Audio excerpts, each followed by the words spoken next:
A few months ago, as the pandemic was just beginning, I asked you to consider three questions. Now, the crisis isn't over. We still have to be vigilant and careful, but it seems that we're entering a new stage, and it occurred to me it might be good to ask those three questions again. A lot has changed in 3 months, some significant things, and it's always good to stop and evaluate and figure out what we've learned and where we want to go forward and what we don't want to lose. We've spent more time at home and less time in public, and we've learned some things about ourselves. And so perhaps there's even surprising things that you've learned about yourself. And we want to hold on to those good habits and make sure we get rid of the bad. So here are the questions, similar to the ones I asked about 3 months ago. But what things that you started doing during the shutdown do you want to keep doing? I know a lot of people have really enjoyed family time. Maybe you've had too much at this point, but you found new emphasis on family. How do you keep that a priority going forward? Other people have started a hobby or done more reading or paid attention to their health, and you want to continue that sort of creativity as you go forward. This is an opportunity as life gets back to normal to keep some of those good habits.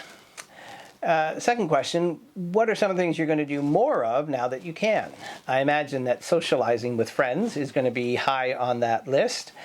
Maybe more time outside or exercising or just even going back to the office. But when you miss something for a period of time, you often have an appreciation when you get it back. And so savor these moments in the next few weeks as you get to do some things that you haven't been able to do for a while. And then finally, what are you going to stop doing that you have been doing? What are some things you're going to cut back on? So I imagine that screen time in front of a computer or TV is something that a lot of people have done too much of in the last few months, and maybe it's good to do less of that going forward. Maybe some people have turned to food and drink to dull their pain. But it's always a good time to get rid of unhealthy behaviors. And so what can you do less of now that the shutdown is lifting somewhat? Our ability to evaluate our choices and practices is one of the things that can help us succeed in life. When we stop and periodically sort of ask ourselves, where am I and what am I doing?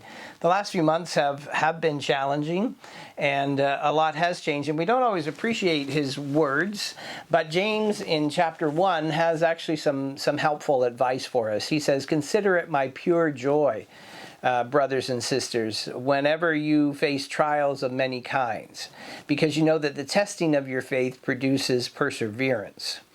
Let perseverance finish its work so that you may be mature and complete, not lacking anything." So we're going to let this time do its work and hopefully produce perseverance, lead to maturity, and to complete us.